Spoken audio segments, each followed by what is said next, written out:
The contagion is spreading. Spain today became the latest country to come under pressure from the markets, its borrowing costs approaching the 7% danger zone. The answer, many say, is to allow the European Central Bank to intervene.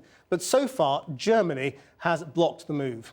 In a moment, we'll be hearing from our economics editor, Faisal Islam, on the new pressures on Spain. But first, Matt Frei has been finding out why Germany finds itself in such a quandary over the Eurozone. He joins us live now from Berlin. Matt.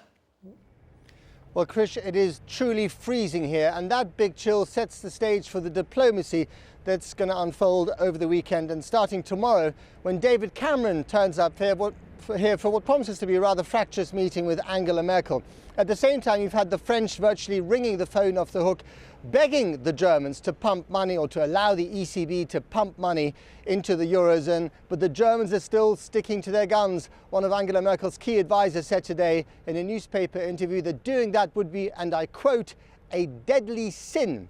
As I've been finding out, Krish, some old habits are proving hard to die.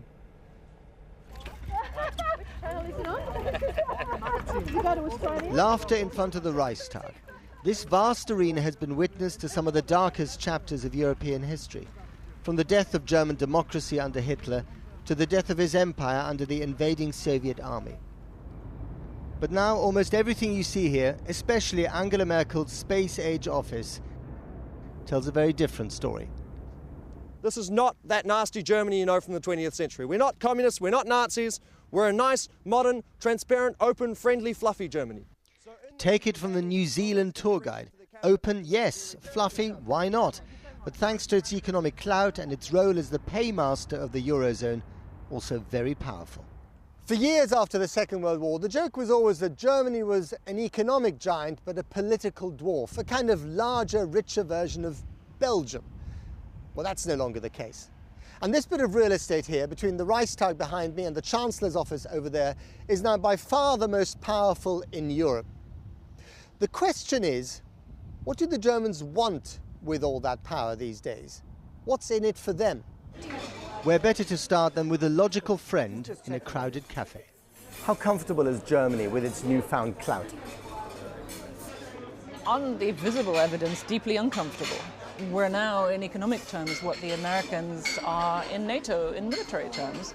And that's not a role Germany, in its worst nightmares, ever thought it could play again, even now with full sovereignty. Isn't there a hint of national pride, even if it's unstated, that they've achieved this level of clout? No, not really. There's a sense of everybody hates us, but we're still responsible for solving all the problems. There are roads with traffic restrictions on your route. Why can't anything be uncomplicated in this country? To understand the origins of Germany's hand-wringing over the euro crisis, we headed south on a time warp into the freezing fog of Brandenburg, in what used to be the communist East. Our destination was Wittenberg, former home to one of the first Germans who ended up changing the world. Martin Luther. He nailed his 95 Theses against the door of this church. His prime target was the Vatican's selling of indulgences, cash payments to wash away sins. Martin Luther, I think it's safe to say, would have agreed with Chancellor Merkel, the daughter of a pastor, that euro bonds are just another form of indulgence. In this soupy fog, the town of Wittenberg probably looks exactly as it did when Martin Luther lived and worked here 500 years ago, taking on the might of Rome and the Catholic Church, and not just triggering Protestantism, but also the Protestant work ethic. He was the first German to put the fear of God into people here about debt. And remember this, the German word for debt is Schulden. It comes from the word Schuld, which means guilt. Wir sind vom britischen Fernsehen. Kann ich Sie mal kurz... No wonder this is still predominantly a cash culture, weary of credit cards, intolerant of the very concept of living beyond one's means.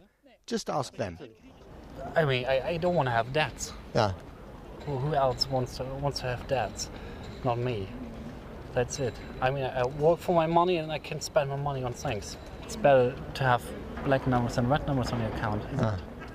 That's how we both think. No point in arguing. Time for some coffee and poppy cake in Tante Emma's tavern. The eyes of Heidi, the owner, still mist over with fond memories of that swat amongst currencies, the Deutschmark.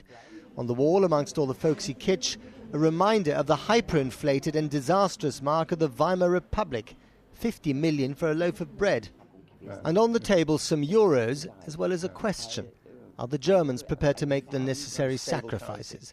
Glauben Sie, dass die Deutschen Geld ausgeben sollen, zum Beispiel die Griechen und die Italiener jetzt mit ihren Schulden zu unterstützen? Do you think the Germans should pay money towards keeping the Greek or the Italian economy afloat? Was glauben Sie? Nein. Nein. Nein. Well, that's pretty obvious. No translation needed there. Why not? Wieso nicht? Das hat nichts mit It's got nothing to do with pride or nationalism, she told me. It's just that we work really hard, and so should they. zu arbeiten und Back to Berlin, and no, this is not a spaceship from a distant galaxy, but the funky atrium of the Sony Center on Potsdamer Platz, the commercial heart of the rebuilt unified capital. When the wall was still standing, this was a deserted part of the death strip. Now it's home to some of the gleaming spires of corporate Germany, where iconic brands like Mercedes are a reminder that the euro has helped Germany sell the things it makes so well. Almost half the country's economy is now based on exports. The machines are difficult to use, so sometimes dangerous. Axel Stab works out of an alternative office block where you can cheaply rent a workshop to get your business started. His cutting machines are selling all over the Eurozone. He thinks that Germany should pay to keep the euro and that size and success translate into clout. I think that's only fair if we pay the most. Yeah. And I mean, we're got the most people living here, so I think that's just fair. It's not anything about taking over somebody else. Who would have thought that more than 2 decades after the Brandenburg Gate was opened, Germany has effectively become Europe's economic policeman? Chancellor Merkel has the power to tell the Greeks and the Italians how to get their economic houses in order. Berlin even has ways of making you quit if your name is Silvio Berlusconi. And herein lies the danger. Olaf Henkel is a bit of a maverick, a former business leader who once tried to persuade Britain to adopt the euro.